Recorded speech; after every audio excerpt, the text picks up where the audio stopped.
Hi friends, welcome to my channel. இன்றைக்கி வீடியோவில் பார்த்தீங்கன்னா ஒரு கப் அவலும் தேங்காயும் வச்சு அருமையான ஹெல்த்தியான ஒரு ஸ்நாக்ஸ் ரெசிபி தான். எப்படி செய்யலான்னு பார்க்கலாம் வாங்க. வீடியோக்கு பிறகு முன்னாடி நம்ம சேனலை புதுசாக பார்க்குறவங்க மறக்காமல் சப்ஸ்கிரைப் பண்ணிடுங்க. கூடவே பெல் பட்டனையும் கிளிக் பண்ணிடுங்க.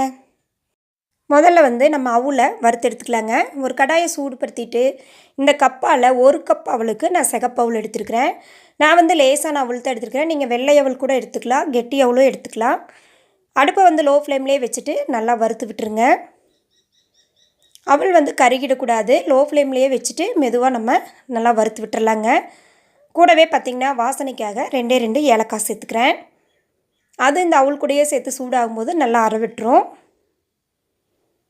அவல் நல்லா வறுவிட்டுருச்சுன்னா கையால் எடுத்து இது போல் உடச்சி பார்த்திங்கன்னா நல்லா உடையும். அப்போ நம்மளுக்கு அவல் நல்லா வறுவிட்டுருச்சு பாருங்கள். இது போல் அவல் நல்லாவே நம்மளுக்கு வறுபட்டுருச்சு. ஒரு தட்டில் மாற்றி நம்ம அப்படியே ஆற வச்சிடலாங்க. ரொம்ப எளிமையான பொருட்கள் இருந்தாலே இந்த ஸ்வீட் ரெசிபி செஞ்சிடலாம். ரொம்பவே ஹெல்த்து. ட்ரை பண்ணி பாருங்கள். இப்போ அதே கடாயில் பார்த்திங்கன்னா நம்ம அவல் எடுத்த கப்புலேயே 3/4 கப் அளவுக்கு துருவன தேங்காய் எடுத்துக்கிறேன். நீங்கள் டிஸ்கட் கோகனட் இருந்தாலும் சேர்த்து செய்யலாம்.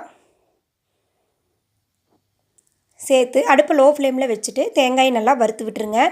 தேங்காயில் இருக்கிற ஈரத்தன்மையெல்லாம் போகணும். அந்த அளவுக்கு நம்ம ட்ரையாக வறுத்து எடுத்துக்கலாம். பாருங்கள், ஓரளவுக்கு நல்லா ஈரத்தன்மை போயிடுச்சு. இன்னும் ஒரு 2 நிமிஷம் போல் வறுத்தா நம்மளுக்கு தேங்காய் துருவல் அருமையாக ரெடி ஆயிரும்.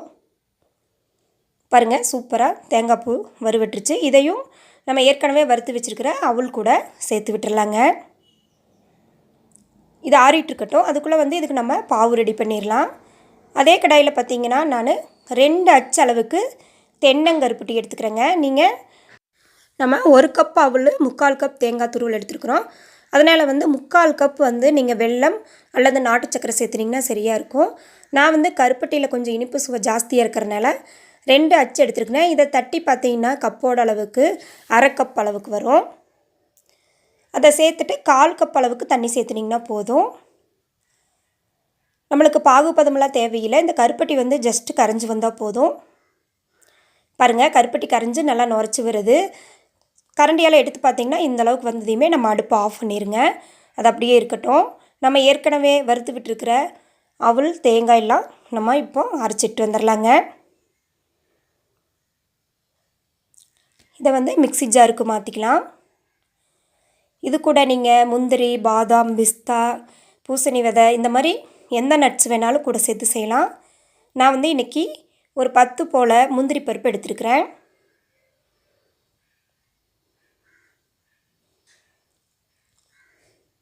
இது கூட சேர்த்துட்டு நம்ம ரொம்ப பவுடரை அரைக்காமல் ஓரளவுக்கு கொரகொரப்பாக அரைச்சிட்டு வந்துடலாங்க.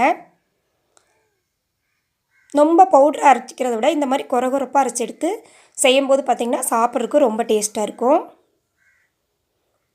பாருங்கள், இந்த அளவுக்கு இருந்தால் போதும். நம்ம ஏற்கனவே பாகு ரெடி பண்ணி வச்சுருக்குறோம். இதில் இப்போது நம்ம அரைச்சிட்டு வந்த அவல் தேங்காய் கலவையை இது கூட சேர்த்து விட்டுறலாம்.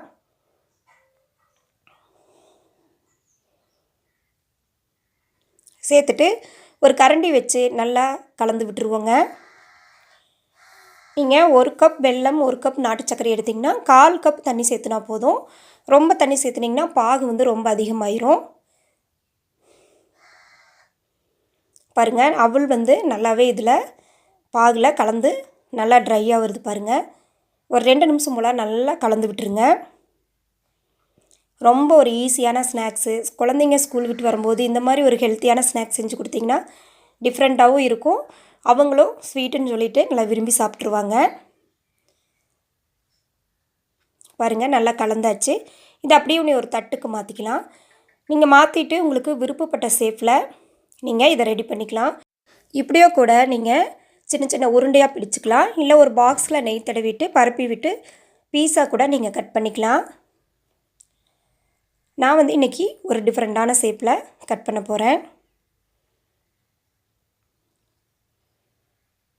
ஃப்ரெண்ட்ஸ், நம்ம சேனலில் நிறைய வீடியோஸ் போட்டிருக்கிறோம். உங்களுக்கு டைம் இருந்தால் போய் செக் பண்ணி பாருங்கள். பாருங்கள், இது போல் நான் உருட்டி விட்டுட்டு சின்ன சின்ன பீஸாக நான் கட் பண்ண போகிறேன்.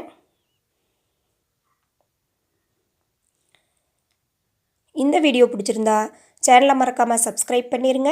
லைக் பண்ணுங்கள், ஷேர் பண்ணுங்கள், கமெண்ட் பண்ணுங்கள். மறக்காமல் ரெசிபி ட்ரை பண்ணி பாருங்கள். அருமையான ஒரு ஹெல்த்தியான ஈவினிங் ஸ்நாக்ஸ் ரெடி ஆயிடுச்சு. மறக்காமல் ட்ரை பண்ணி பார்த்துட்டு எப்படி இருக்குன்னு கமெண்ட் பண்ணுங்கள்.